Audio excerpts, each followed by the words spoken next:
बरीच काही मार्गाबद्दल माहिती सेवकांना दिली आहे.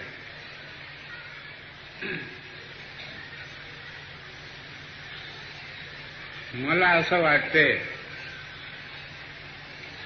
की या मार्गाचे सेवक नुसत्या स्वार्थाकरता आले म्हणून तत्वशब्द नियमाला डावलून कचऱ्यात टाकून कचऱ्यात मुखातून काढतात. तर ही दैवी शक्ती यांना साथ कधी देईल? कारण की आजपर्यंत भारतामध्ये सगळे दैवी शक्तीला मानत होते. असा कोणताही कुटुंब नव्हता की जो भगवंताला मानत नव्हता. असा एकही कुटुंब नव्हता. कुळाचारी दैवत पूर्वज लोकांपासून मानत आलेले आहे. आणि जेव्हा बाबापर्यंत लोक आले तर बाबांनी पुरातन पूजा बंद करून टाकली. सगळे देव बंद केले. पण या मार्गाचे नर नारीचे विचार शुद्ध नाही झाले. म्हणून दुःख वाटते की या लोकांना मार्गदर्शन करून काय करावं, काय करावं हे परमेश्वराला जाणून जर दुःखातून मुक्त झाले ते नक्की या तत्वशब्द नियमाने वागतील असं मला वाटत होतं. पण आज नाही वाटत. आज नाही विश्वास होत. याला कारण आहे माझा अविश्वास, दैवी शक्तीचा अविश्वास आहे. मला नाही वाटत की भगवान तुमच्या जीवनात साथ देईल. नाही. त्याला जे पाहिजे ते जर मी दिलं नसतं तो मलाही साथ देऊ शकत नव्हता. कारण एक भगवान आहे. तो जपी तपीला नाही मानला. म्हणजे दुगाचे कुठले जपी तपीला नाही मानत. तो खूप जटाळ दाढी मारे चुंबड लावाल त्यालाही जो मानत नाही. इतका मी या मार्गाच्या लोकांना जवळून दाखवला आहे. मी जवळून दैवी शक्तीला पाहिलं, अशी मूर्ती नाही पाहिली.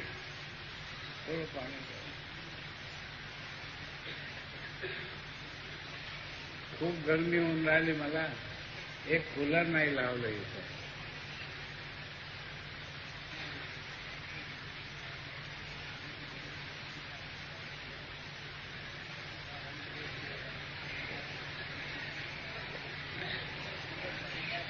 एक कूलर लावायला पाहिजे होतं. इतके वर्ष झाले मी या गरमीमध्ये भाजून गेलो.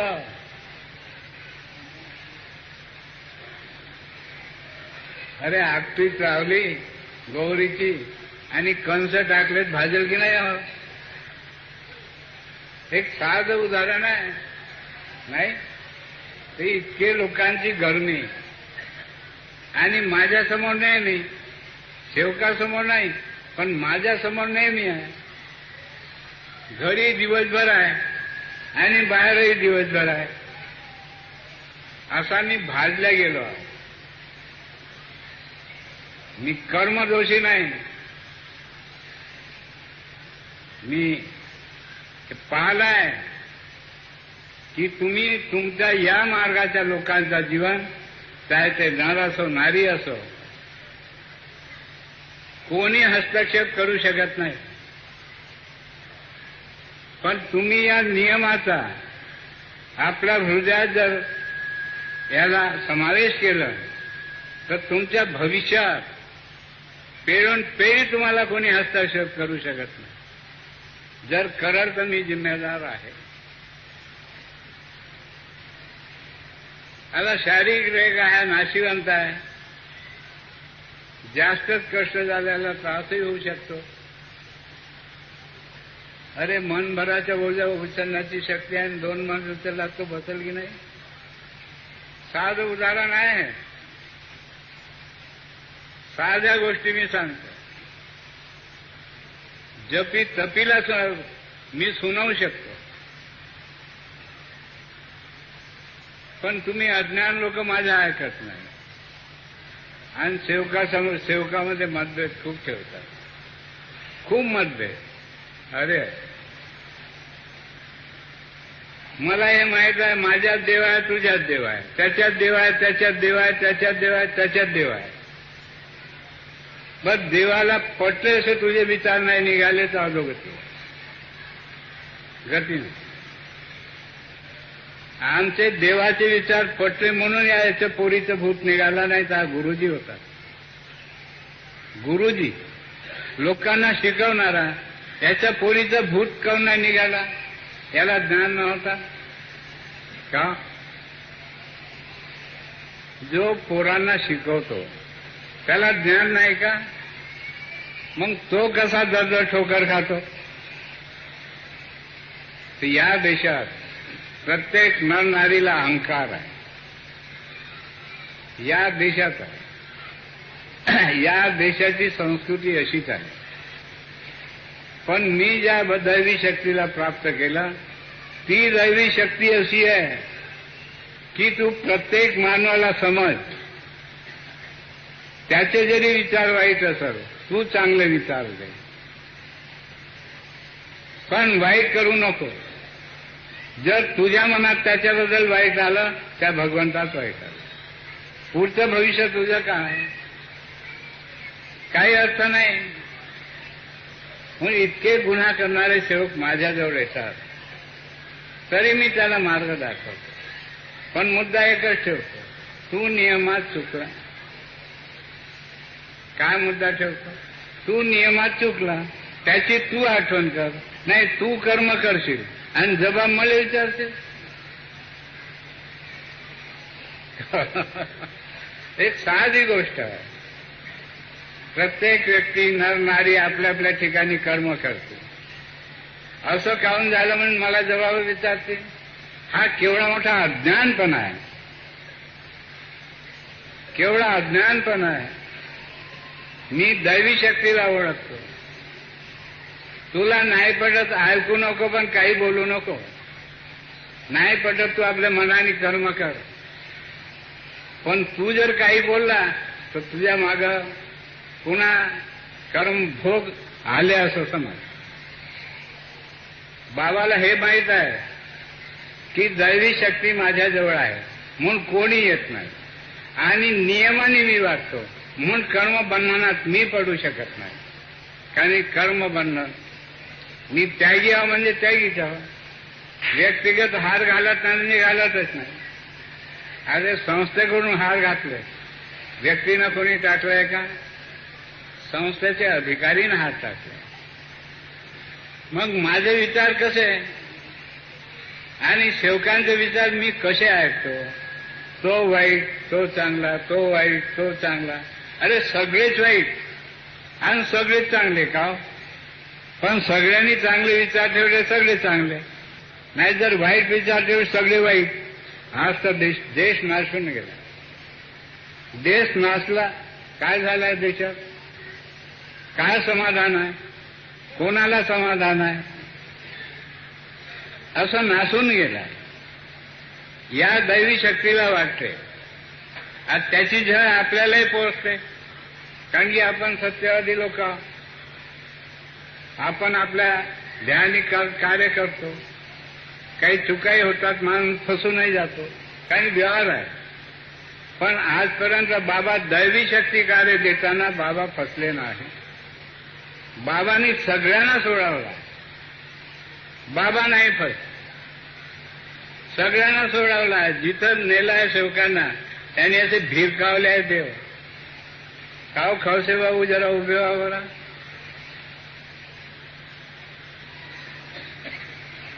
अहो तुम्ही हातानं भिरकावले घोडे. हा आणि त्याच्या तुळशीच्या नटबोल्ट खोलण्याकरता हे पाना बनवलं. हे शिकवलं आहे. हे केलं. मी आहो ना कोण काय म्हणते पाहू. कोणीच म्हणत नाही. पण या देशात जे हुशार लोक झाले त्यांनी सार्थकता लोकांवर पडदा टाकला. बाबांनी कोणावर पडदा टाकला नाही. बाबांनी कोणावरच पडदा टाकला. प्रत्येक नर नारीला स्वावलंबी बनवला की तुम्ही बाबा हनुमानजीचं नाव घ्या आणि कोणालाही दुःखातून सोडवा, तेव्हा तुम्हाला आत्मबल तयार होईल, आत्मविश्वास होईल आणि मग तुम्ही तज्ज्ञ व्हाल की नाही भगवान माझं ऐकते, म्हणून मला सगळ्याचं ऐकणं जरुरी आहे. कारण सगळ्यात भगवान आहे.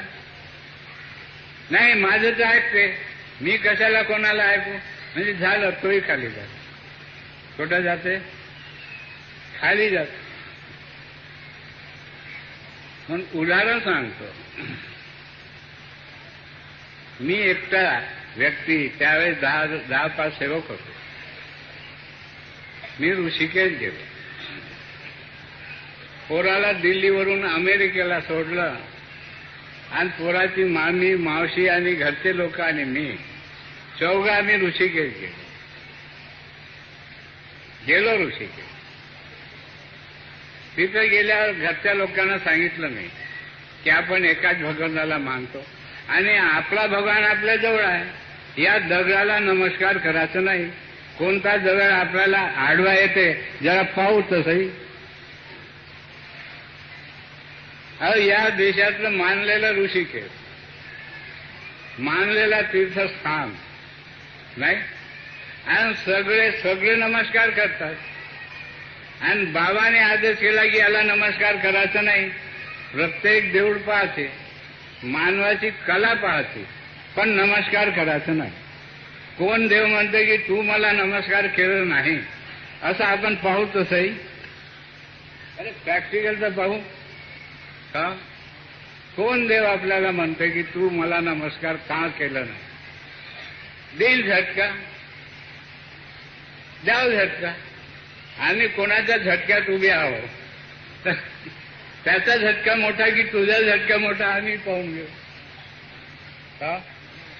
अरे दोन माणसं आहे, कोणाची शक्ती कमी कोणाची जास्त हे तर दिसेल की नाही का? तर आपण एक भगवान मानतो.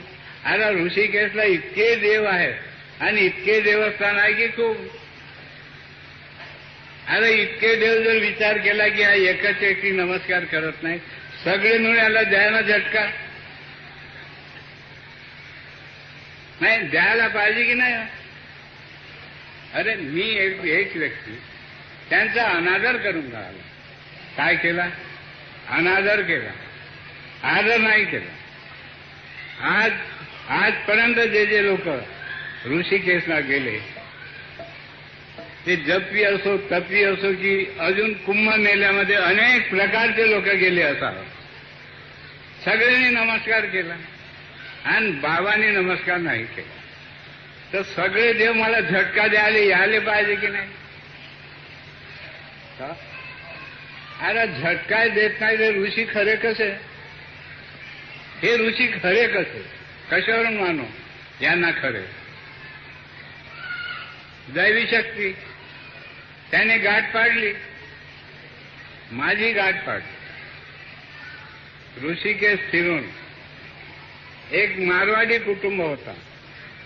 आम्ही गंगेमध्ये आंघोळ केली. तो मारवाडी काय म्हणते, बाबा बोले आप मेरी घरवालों के भाई बन जाओ ना और गले में भेद दो. ठीक है, मैंने बोला भाई है तो मेरी बहन है.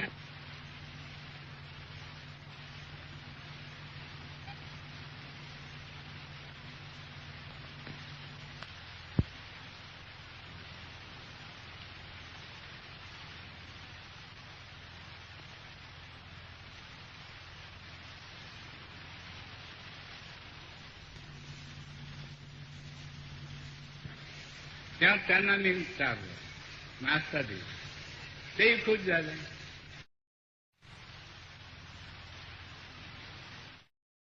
अरे मला हरिद्वार यायचं होतं, मी त्याला सोडलं. ते एका मार्गाने गेले आणि स्टेशनकडे निघाले आणि मी एकटा